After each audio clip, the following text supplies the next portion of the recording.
کو مکہ میں مولانا محمود الحسن، مولانا حسین احمد مدنی اور ان کے کچھ رفیقوں کو گرفتار کر لیا گیا اور انگریزوں کے حوالے کر دیا گیا۔ انگریزوں نے انہیں مالٹا کے قلعے وردالا میں بطور جنگی مجرم 3 سال سے زیادہ وقت تک قید رکھا۔ مالٹا کی جیل میں مولانا پر بے تحاشا ذہنی اور جسمانی تشدد کیا گیا۔ انہیں بے انتہا کے ظلم سہنے پڑے، کھانا کم ملتا تھا، بیماری زیادہ ہو گئی، اور اوپر سے مستقل یہ دباؤ کہ وہ انگریز حکومت کے حق میں فتویٰ جاری کر دیں اور جہاد اور بغاوت کی تحریک سے کنارہ کر لیں۔ لیکن یہ وہی شخص تھے جو حضرت بلال حبشی رضی اللہ کی مثال دے کر یہ کہا کرتے تھے کہ جسم پگھل سکتا ہے، ایمان نہیں۔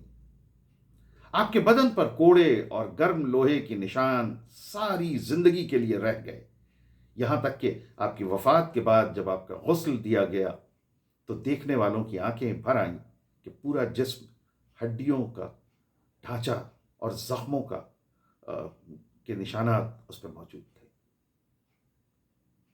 8 جون 1920 کو جب شیخ الہند مالٹا سے رہا ہو کر بمبئی کے ساحل پر اترے تو اس کا استقبال ایک بہت بڑی تعداد میں لوگوں نے کیا، اور اس استقبال کرنے والے لوگوں میں مہاتما گاندھی جیسے لوگ بھی موجود تھے۔ یہ منظر اپنے آپ میں اس بات کی دلیل تھا کہ ہندو مسلم رہنماؤں کے دلوں میں ایک دوسرے کے لیے کتنی عزت، کتنا اعتبار، کتنی محبت تھی۔ رہائی کے بعد مولانا نے آرام کرنے کے بجائے پھر سے ملک اور امت کی فکر میں خود کو جھونک دیا۔ 1919 میں قائم کی ہوئی جمعیت علماء ہند جو خلافت اور آزادی دونوں مورچوں پر سرگرم تھی، اس میں آپ کا مقام شیخ الہند کے طور پر بنیادی طور پر موجود تھا۔ آپ نے صاف کہا کہ ہندو مسلم ایکتا کے بنا نہ انگریز جائیں گے، نہ ملک کی اصل ترقی ہو سکے گی۔ اس لیے مسلمانوں اور کانگریس کو گاندھی کی نان وائلنٹ تحریک میں، اہنسا کی تحریک میں شامل ہونا چاہیے۔ اسی دوران مولانا محمد علی جوہر کی درخواست پر آپ علی گڑھ پہنچے اور 29 اکتوبر 1920 کو آپ کے ہاتھوں علی گڑھ میں جامعہ ملیہ اسلامیہ کی نیو رکھی گئی، ایک ایسا تعلیمی ادارہ جو انگریزی سرکار سے آزاد ماحول میں ملک پرست تعلیم دینے کے لیے بنایا گیا تھا۔ آج دلی میں موجود جامعہ اسی روشن خیال کی نشانی ہے، جس کی سنگ بنیاد علی گڑھ میں رکھی گئی، مگر بعد میں جامعہ کو دلی شفٹ کیا گیا۔ کہ تعلیم دینی ہو یا دنیاوی، اگر آزادی، انصاف اور وطن سے وفاداری سکھائے تو وہ سب سے بڑی تحریک بن جاتی ہے۔ دیوبند میں اپنے خطبے کے دوران مولانا محمود الحسن صاحب نے مسلمانوں کی پستحالی کی 2 بنیادی وجہیں بتائیں: قرآن سے دوری اور آپس کی لڑائی جھگڑا اور تفرقہ۔ انہوں نے یہ ارادہ کیا کہ اب زندگی کا باقی حصہ قرآن کریم کے اصل معنی عام کرنے اور مسلمانوں میں اتحاد پیدا کرنے پہ لگائیں گے، چاہے اس کے لیے انہیں کتنی بڑی قیمت بھی کیوں نہ چکانی پڑے۔ مگر افسوس کہ زندگی نے زیادہ مہلت نہ دی، اور آج ہی کے دن 30 نومبر 1920 کو آپ اس دنیا فانی سے رخصت ہو گئے۔ لیکن آپ کا پیغام آپ کے شاگردوں حسین احمد مدنی، عبید اللہ سندھی، شبیر عثمانی وغیرہ کے ذریعے آگے بڑھتا رہا۔